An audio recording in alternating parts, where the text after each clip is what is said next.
Tuhan, ini yang menjadi kerinduan kami dan keinginan kami ya Tuhan di hadapan Tuhan saat ini. Di dalam berbagai perkara di dalam hidup kami, persoalan yang kami hadapi, permasalahan pergumulan yang menimpa kehidupan kami.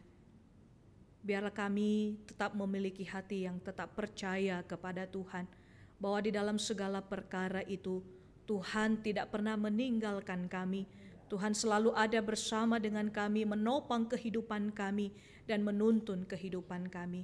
Tuhan, tolong kami, jikalau selama ini kami selalu memiliki sikap menyerah di dalam persoalan hidup kami, tetapi ya Tuhan, saat ini Tuhan memberikan kekuatan bagi kami, bahwa di dalam segala persoalan dan perkara kehidupan kami punya Tuhan. Untuk itu Tuhan, tidak ada alasan bagi kami untuk menyerah di dalam segala keadaan kami, karena kami memiliki Tuhan di dalam hidup ini.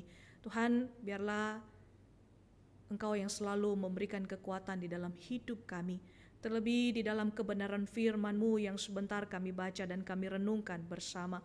Biarlah hal itu juga ya Tuhan menjadi kekuatan di dalam kehidupan kami, sehingga kami tidak menyerah begitu saja ketika kami menghadapi hidup ini, karena kami punya firman Tuhan yang selalu menopang dan menguatkan kehidupan kami.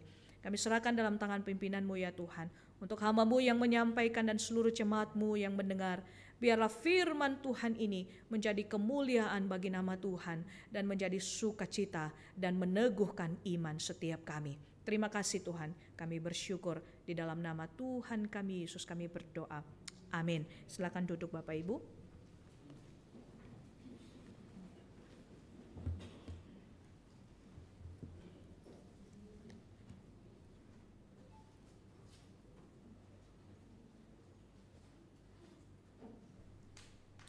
Shalom Bapak Ibu. Shalom. Kita bersyukur pada pagi hari ini ya, satu tema yang boleh kita renungkan bersama-sama pada pagi hari ini, ku tak akan menyerah. Bapak Ibu yang dikasihi oleh Tuhan, siapa di dalam kehidupan kita sampai saat ini selalu menyerah Bapak Ibu? Gak ada ya? Selain saya yang mengangkat tangan? Gak ada? Wah, selesailah khotbah saya Bapak Ibu, karena nggak ada yang menyerah di sini gitu kan, udah selesai gitu, semua kuat ya, semua kuat menghadapi segala sesuatunya, tidak ada yang menyerah.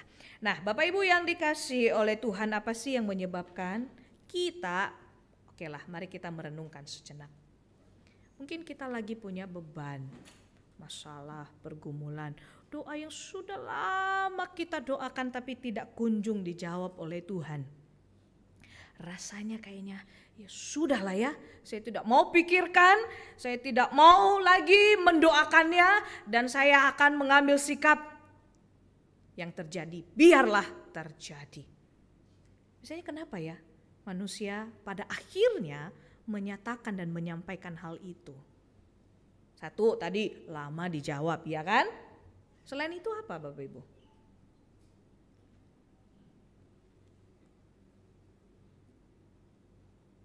Haleluya. Semua melihat saya gitu tanpa menjawab.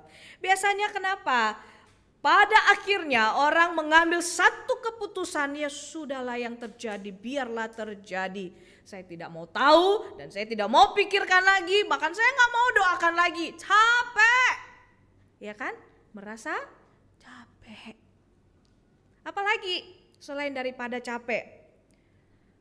Ya didoain. Takut juga nanti yang gak sesuai ekspektasi, gak sesuai dengan keinginan, gak sesuai apa yang diinginkan oleh hati. Apa yang kita doakan, Tuhan kasih apa gitu ya. Ya mending gue gak doakan lagi, biarlah Tuhan aja gitu ya. Gak usah lagi saya pikirkan.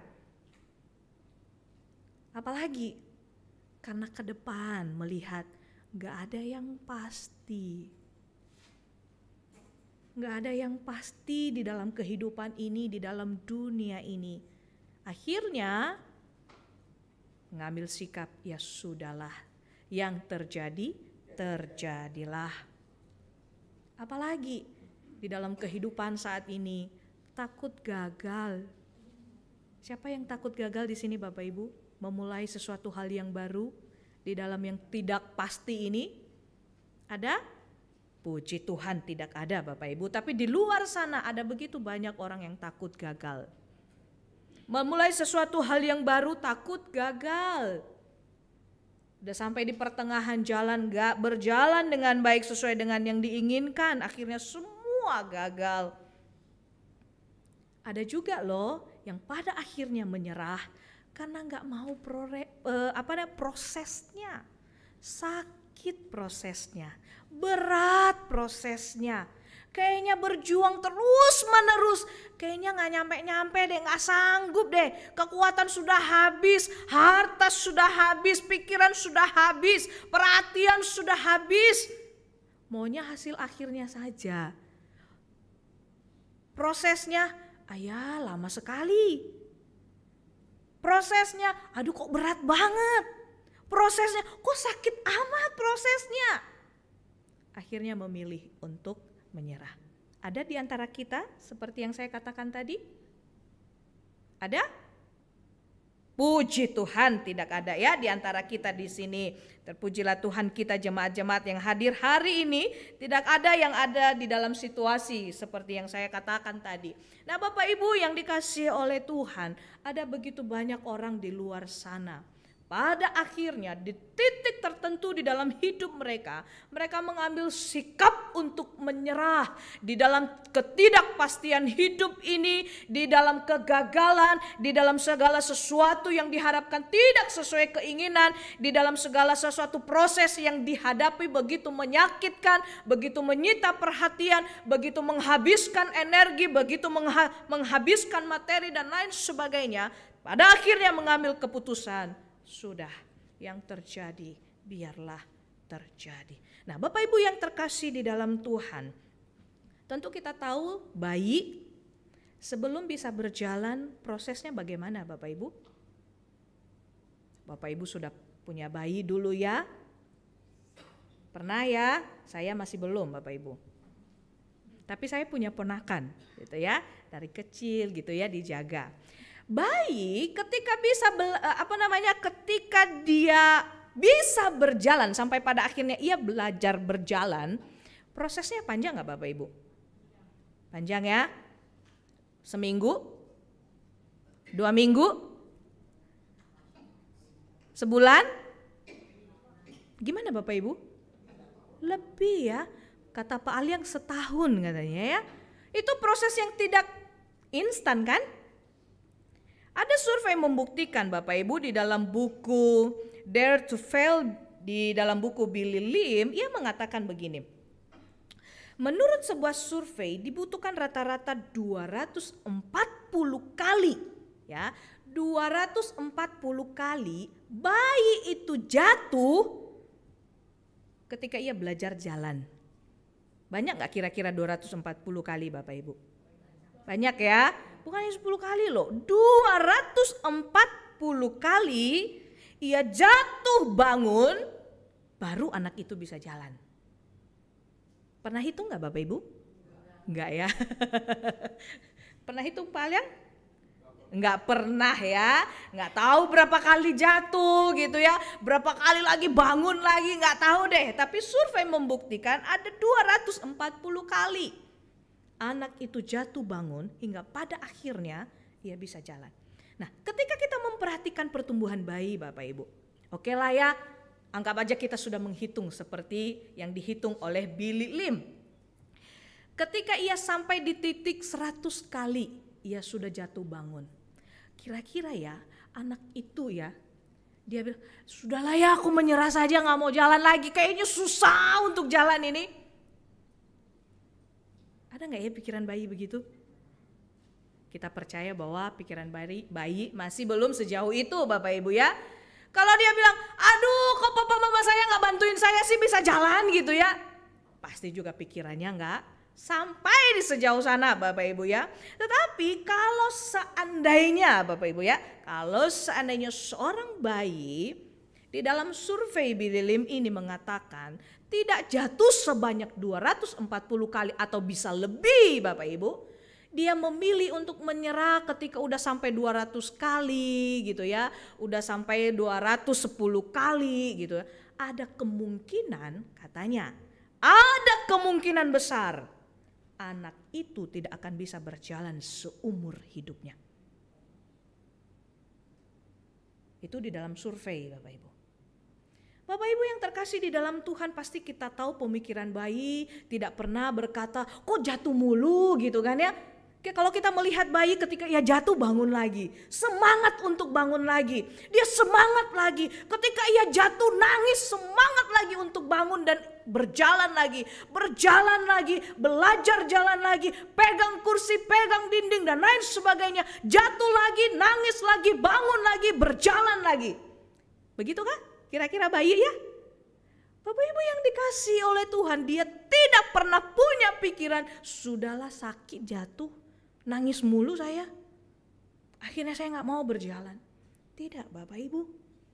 Ini adalah gambaran di dalam kehidupan kita ketika kita menghadapi dunia sekarang ini, situasi kita sekarang ini, pergumulan kita sekarang ini, masalah yang sedang kita gumulkan saat ini.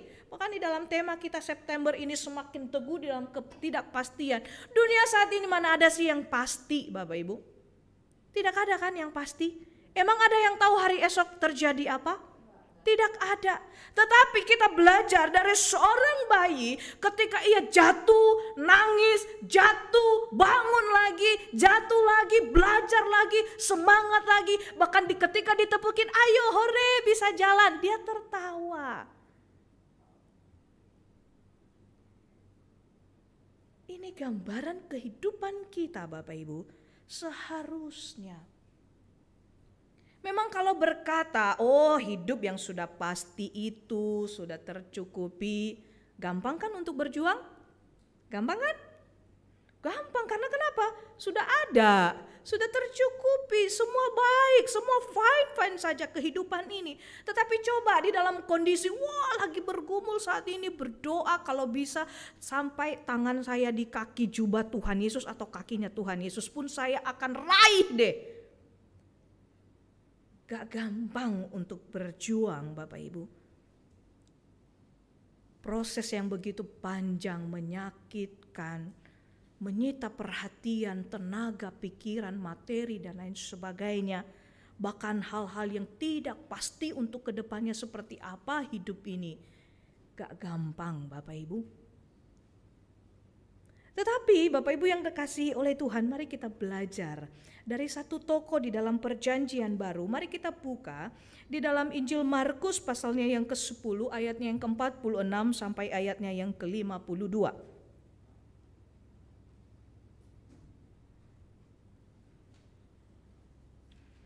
Markus pasalnya yang ke-10 ayatnya yang ke-46 sampai ayatnya yang ke-52. Saya akan bacakan ayat 46. Bapak Ibu sekalian baca ayat yang 47, kita bergantian Bapak Ibu. Yesus menyembuhkan Bartimeus. Lalu tibalah Yesus dan murid-muridnya di Yeriko. Dan ketika Yesus keluar dari Yeriko bersama-sama dengan murid-muridnya dan orang banyak yang berbondong-bondong, ada seorang pengemis yang buta bernama Bartimeus, anak Timeus, duduk di pinggir jalan.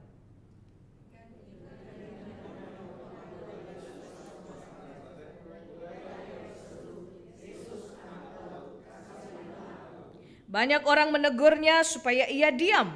Namun semakin keras ia berseru, "Anak Daud, kasihanilah aku."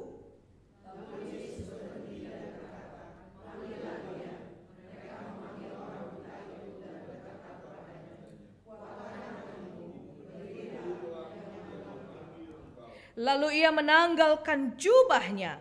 Ia segera berdiri dan pergi mendapatkan Yesus.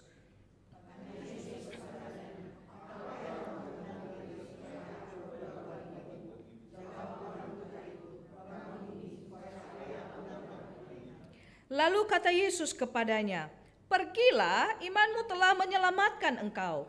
Pada saat itu juga melihatlah ia, lalu ia mengikuti Yesus dalam perjalanannya. Ya, sedemikian juga kita membaca kebenaran firman Tuhan, Bapak Ibu. Nah, Bapak Ibu, kita belajar dari tokoh ini, yaitu Bartimeus, di dalam kehidupannya yang tidak pasti, yang cukup sulit, di mana kehidupan, di mana yang satu hal yang berharga di dalam kehidupannya, yaitu matanya mengalami kebutaan. Bapak Ibu coba kira-kira merem deh semua. Bapak Ibu tutup mata semua. Jangan pelototin saya Bapak Ibu. Tutup mata Bapak Ibu. Apa yang Bapak Ibu lihat? Apa? Boleh 10 menit tutup mata Bapak Ibu? Kenapa? Gak enak ya? Apa? Ngantuk.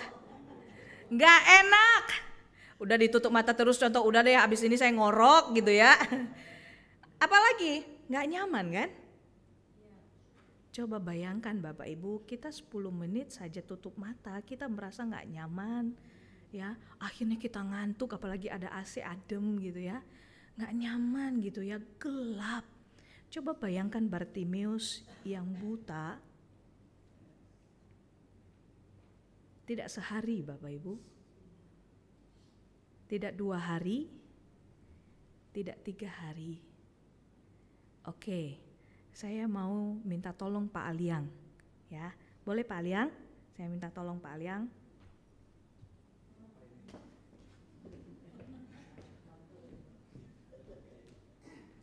Begini dong, gitu ya. Pak Aliang boleh tutup mata. Oke. Pak Aliang boleh jalan ke arah boksu, pasti sudah hafal tadi ya. Tapi saya maunya berjalan ke arah mana saja yang Pak Aliang mau.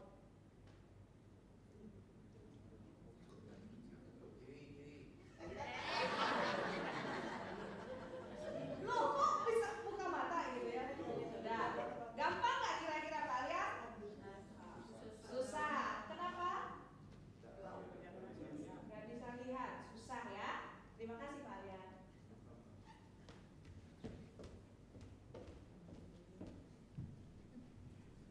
Satu hal yang berharga, mata tidak bisa melihat.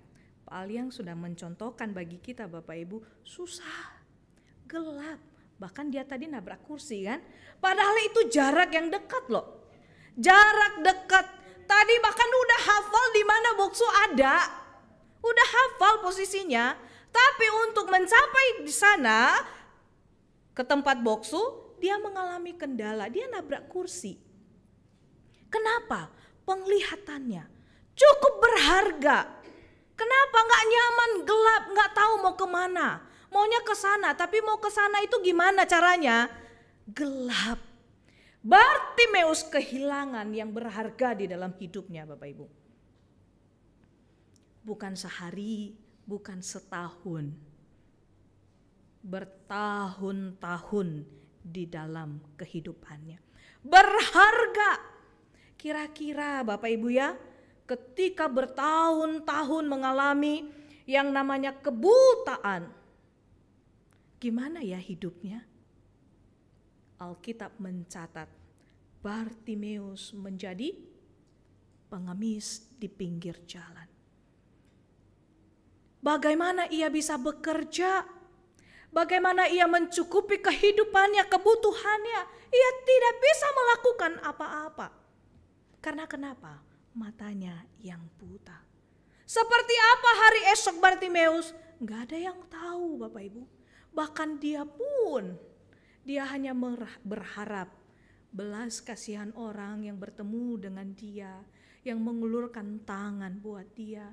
Besok makan apa tidak tahu, gak ada yang tahu. Bahkan dia sendiri pun tidak tahu seperti apa kehidupannya hari esok. Begitu banyak beban pergumulan. Apalagi pada waktu itu kalau orang-orang seperti ini, seperti Bartimeus ini tidak terhitung di kalangan masyarakat. Tidak dianggap orang bawahan, orang yang tidak berguna. Kita tahu bagaimana tekanan hidup Bartimeus. Sudah kehilangan penglihatan, tidak ada tujuan hidup, Bahkan esok hari seperti apapun dia tidak tahu. Esok hari mau makan apa tidak tahu. Esok hari apa yang terjadi tidak tahu. Apakah yang dia makan hari ini pun tidak ada seorang pun yang tahu. Bahkan dia pun tidak tahu. Ia hanya mengandalkan belas kasihan orang. Kita pernah di dalam keadaan yang terpuruk banget Bapak Ibu? Pernah? Tapi kita tidak pernah mengalami seperti Bartimeus kan? Kita tidak pernah mengandalkan yang namanya belas kasihan orang. Nanti aku makan apa ya siang? Tidak pernah Bapak Ibu kita berpikir, wah bagaimana ya gitu ya. Tetapi seringkali loh di dalam kehidupan kita yang cukup, tubuh kita yang sehat gitu ya. Seringkali ketika kita diperhadapkan persoalan, kita cepat sekali mengambil satu kata, menyerah. Benar gak Bapak Ibu? Kira-kira? Tapi Bartimeus Bapak Ibu yang dikasihi oleh Tuhan, di dalam keputusasaan, kehilangan harapan, hari esok yang tidak pasti, tekanan masyarakat, ya, gak dianggap, dikucilkan, kebutuhan yang tidak tercukupi, hidup yang begitu miskin dan lain sebagainya. Apa yang ia lakukan dan kita belajar untuk hal ini. Bapak Ibu di dalam hidupnya ketika ia meminta atau mengharapkan hanya belas kasihan orang. Ketika didengarnya bahwa itu adalah Yesus orang Nazaret, mulailah ia berseru. Ia berseru, ia mencari dan ia menghadap orang yang tepat di dalam kehidupannya Bapak Ibu. Orang yang tepat di dalam hidupnya. Orang berbondong-bondong, orang lalu lalang, Bartimeus tidak berseru. Orang lalu lalang di depannya, setiap hari ia mengemis di pinggir jalan. Ia tidak berseru meminta pertolongan seperti ketika ia berseru kepada Yesus. Tetapi ketika ia mendengar, ia bertanyakan kepada banyak orang, itu siapa? Orang berkata, itu adalah Yesus orang Nazaret itu. Dan di sanalah ia berseru dan berseru sekuat tenaga. Bahkan ketika dikatakan di dalam hal ini, ketika ia berseru banyak orang yang menegur mereka berkata diam. Membuat dia diam, membuat dia jangan berseru, membuat dia jangan bersuara, membuat dia sudahlah terima saja hidupmu yang seperti itu. Tetapi Bapak Ibu ketika ia mendengar bahwa Yesus yang hadir, Yesus yang datang, Yesus yang lewat, ia berseru kepada orang yang tepat. Oh ini orang yang tepat menjawab akan seruan saya. Bapak Ibu menjadi pertanyaan kan, kenapa sih Bartimeus ini tahu kalau itu Yesus yang tepat ketika ia minta pertolongan? Bapak Ibu, dia hanya buta mata, tidak tuli. Ia pasti banyak mendengar tentang Yesus. Ia pasti banyak mendengar tentang kisah Yesus. Ia pasti banyak mendengar tentang peristiwa-peristiwa yang dilakukan oleh Tuhan Yesus. Dari pendengaran itulah muncul akan keyakinannya bahwa Yesus ini adalah orang yang tepat yang menjadi tujuan utama saya, menjawab persoalan saya, menjawab pergumulan saya, memulihkan keadaan saya. Ia mencari Yesus, bukan mencari orang-orang yang lalu lalang di depannya untuk memberikan ia uang lebih untuk makan esok hari. Menjadi pertanyaan buat kita, Bapak Ibu yang dikasihi oleh Tuhan, ketika kita menghadapi situasi yang tidak pasti, yang sulit di dalam pergumulan kita, siapa ya yang pertama kali kita minta tolong mungkin? Kita tuju mungkin? Kita cari mungkin? Siapa Bapak Ibu? Amin, puji Tuhan ya. Kalau di sini langsung jawab Tuhan Yesus. Tapi ada begitu banyak di luar sana Bapak Ibu. Tuhan itu adalah nomor sekian di dalam hidup mereka. Yang pertama dicari siapa? Teman dekatnya. Bukan berarti ketika saya menyampaikan hal ini Bapak Ibu kita tidak boleh punya teman, bukan. Tapi yang menjadi poin saya adalah ketika apapun yang terjadi, situasi apapun di dalam hidup kita, yang utama dan yang pertama kita cari adalah Tuhan. Baru manusia. Karena kenapa? Tuhan tidak pernah mengecewakan. Tuhan tidak pernah tidak mendengar. Tuhan tidak pernah tidak bersama dengan kita. Kalau manusia bisa mengecewakan kan? Apa yang kita gumulkan saat ini kita cerita. Esok hari bisa jadi menjadi rahasia umum Bapak Ibu.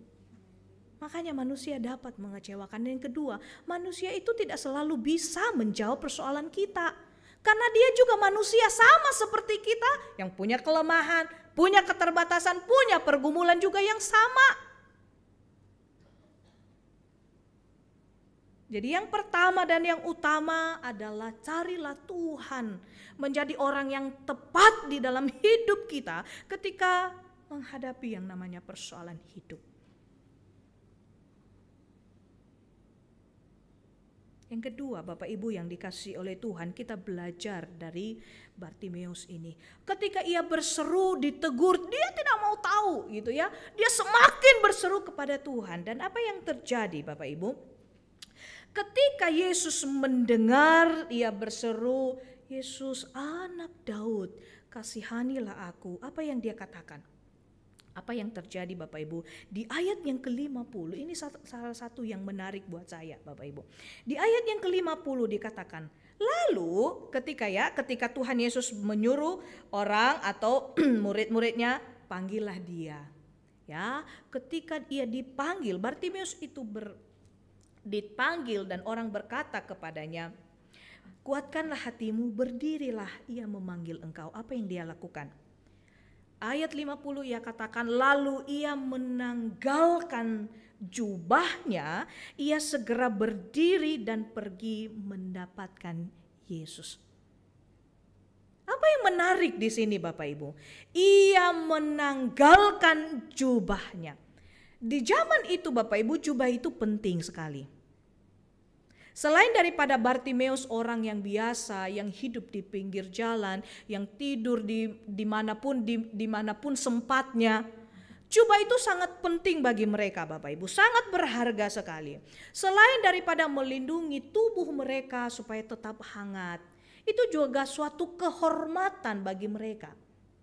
Jubah itu penting, apalagi ketika jubah imam, ya, jubah-jubah mereka yang dikatakan pembesar, itu suatu kehormatan Bapak Ibu yang menunjukkan kedudukan, otoritas dan lain sebagainya, yang menunjukkan kekuasaan. Jubah itu penting bagi mereka, selain daripada menutupi tubuh mereka supaya tetap hangat dari cuaca dingin dan cuaca apapun gitu ya. Itu penting bagi mereka yang menunjukkan identitas mereka.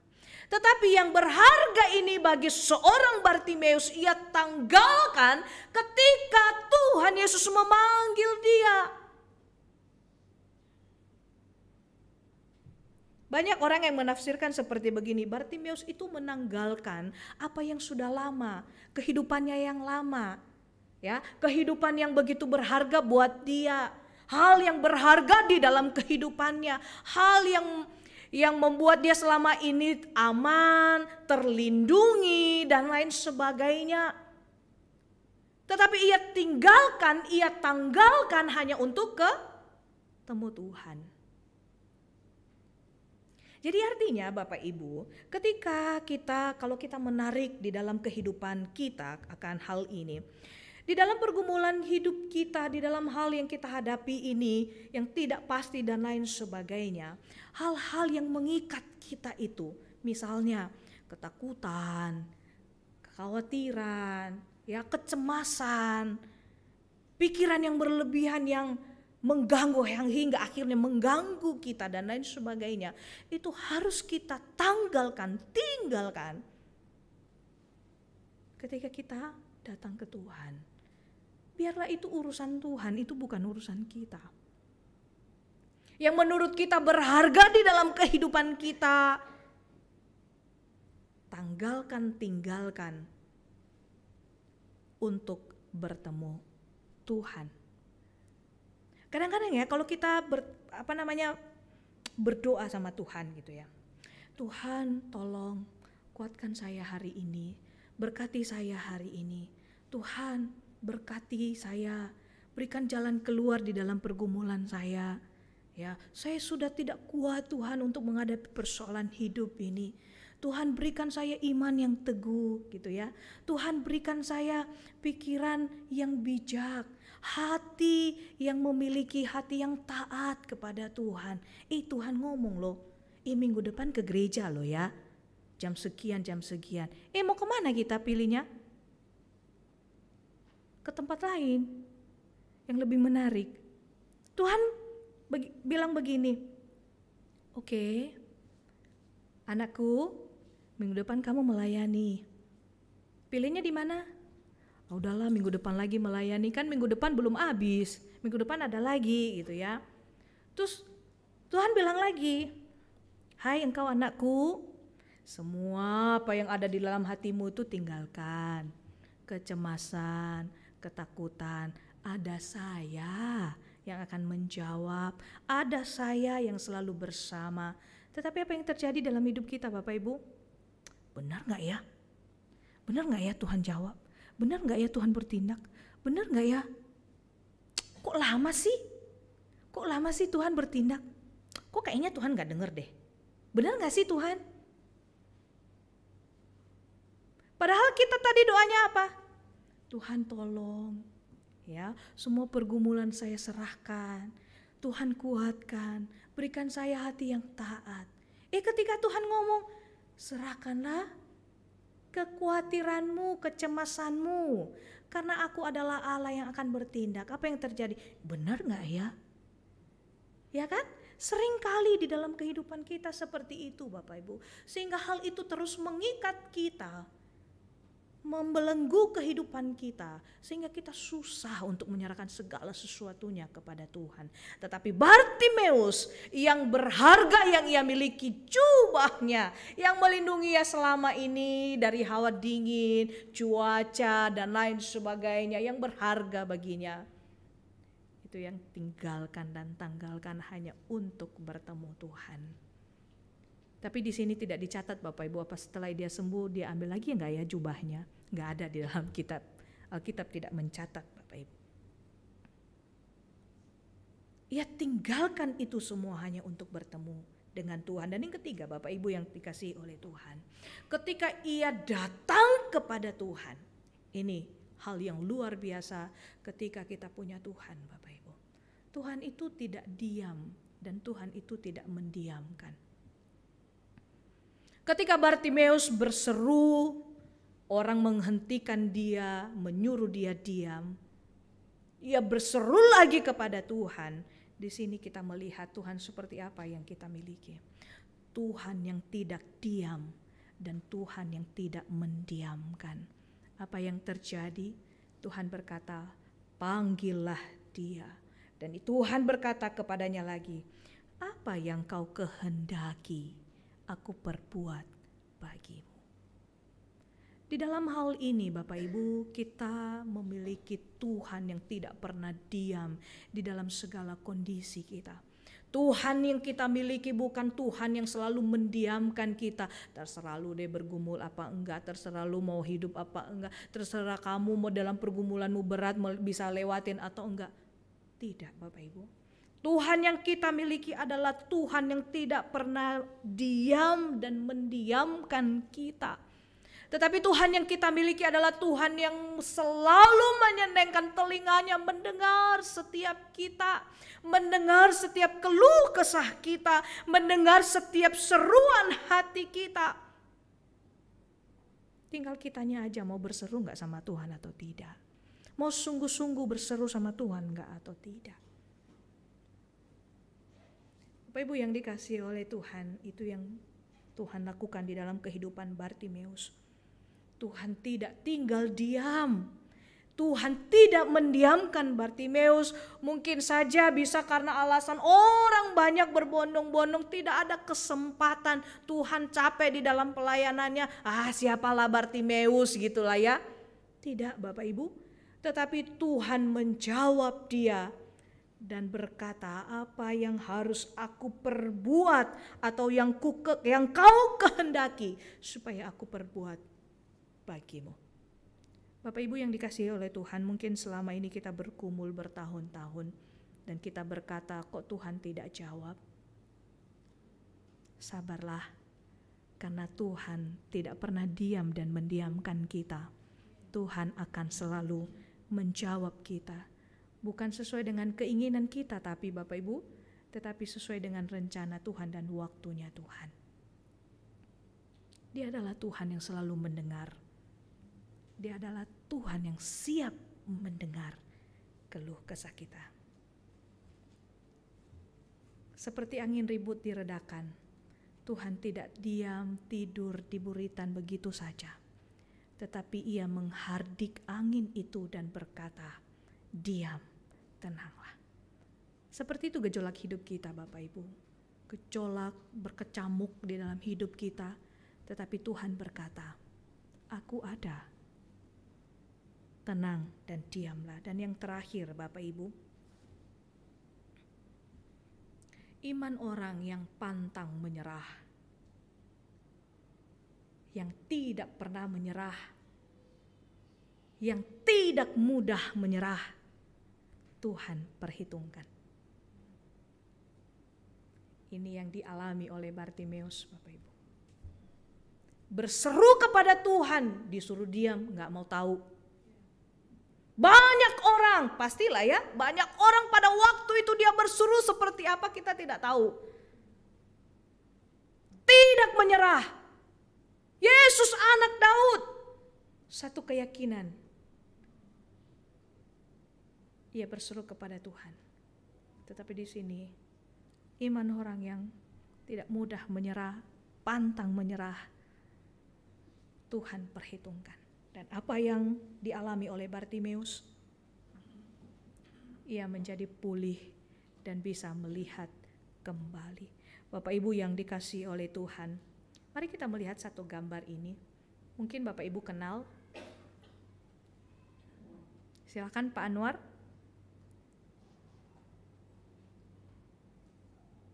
Ini siapa Bapak Ibu? Bapak Ibu tahu? Siapa? Langsung ketebak ya. Saya kira tadi nggak bisa ditebak gitu ya. Ya, Rudy Hartono. Siapa dia Bapak Ibu? Ternyata ibu-ibu juga penggemar Rudy Hartono. Dia adalah pemain bulu tangkis. Apa yang terjadi di dalam kisah hidupnya Bapak Ibu? Dia adalah peraih apa? Ya, All England berapa kali? 7 kali, satunya apa? Banyak ya. Yang penting dia peraih medali yang cukup banyak pada masa itu dan cukup disegani pada masa itu. Tetapi Bapak Ibu, apakah Rudy Hartono ini ketika mendapatkan medali-medali itu berjaya pada masanya, berhasil pada waktu itu? Instan, yang penting kayak kami ya setiap hari Senin sore main bulu tangkis, habis itu nanti kita dapat piala gitu. Enggak ya, enggak instan Bapak Ibu ya. Tetapi apa yang terjadi di dalam kehidupan Rudy Hartono, ia katakan ketika saya membaca peristiwa hidupnya, kisah hidupnya, dia bercerita seperti ini. Ketika pada masa kecil itu saya tidak bisa seperti anak-anak pada umumnya. Kenapa? Anak-anak pada umumnya menghabiskan waktu bermain sepulang sekolah. Menghabiskan waktu untuk bersama dengan teman-temannya. Tetapi saya berbeda. Bedanya apa? Pulang sekolah saya latihan. Bahkan sebelum pun saya berangkat ke sekolah, saya akan lari pagi, bangun pagi, lari dulu, olahraga dulu, lari pagi berkilometer. Dan saya baru berangkat sekolah. Dan pulang sekolah saya tidak bisa seperti anak-anak pada umumnya. Menikmati masa kecilnya, menikmati masa mainnya bersama dengan teman-teman. Karena saya punya papa yang cukup tegas gitu ya. Dikatakan bertangan besi Bapak Ibu katanya pada waktu itu.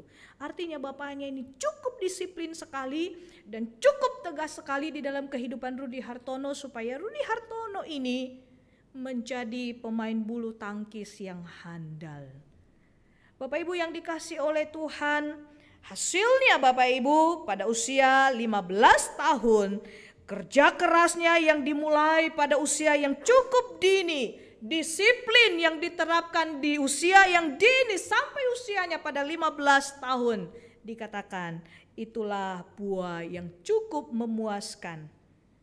Sampai pada usia 18 tahun, ia begitu banyak mendapatkan medali.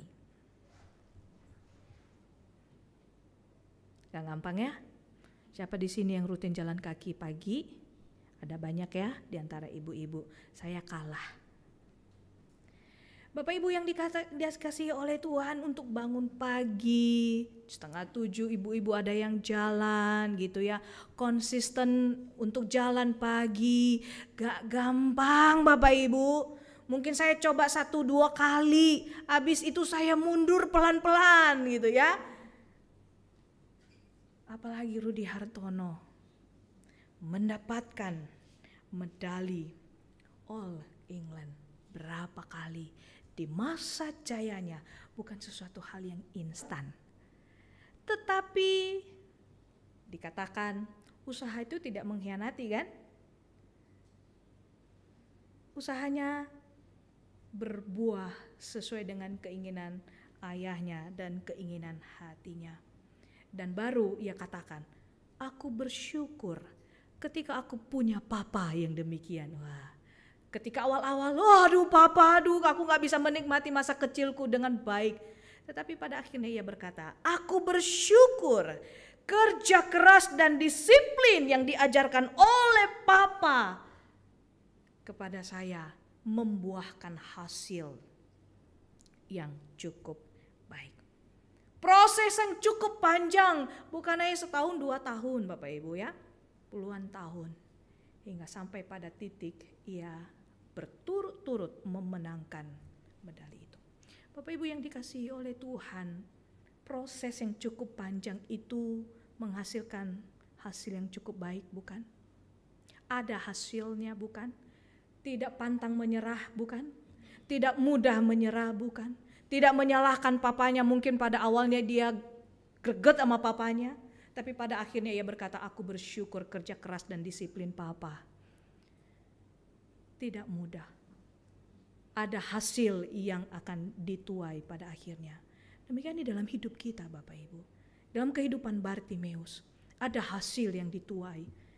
Di dalam sikap yang tidak mudah menyerah, Tuhan perhitungkan iman, keyakinannya, ketekunannya datang kepada Tuhan.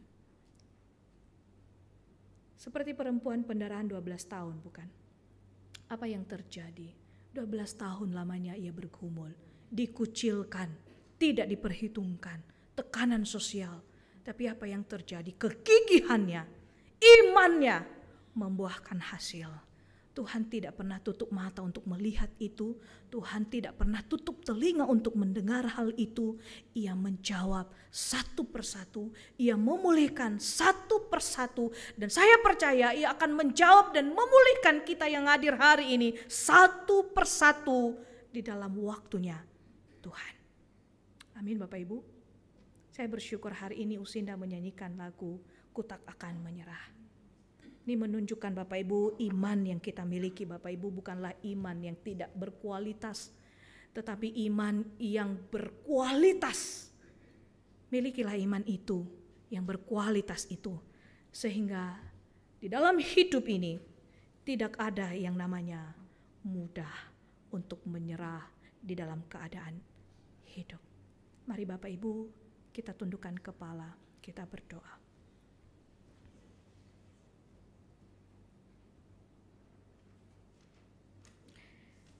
Bapa di dalam surga, kami bersyukur untuk firman-Mu pada saat ini.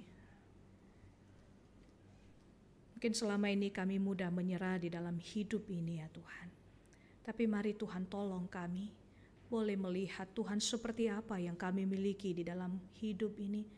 Tuhan seperti apa yang kami yakini selama ini. Tuhan seperti apa yang kami percaya selama ini. Tuhan yang tidak pernah diam dan mendiamkan kami. Tuhan yang tidak pernah tutup mata untuk melihat kami.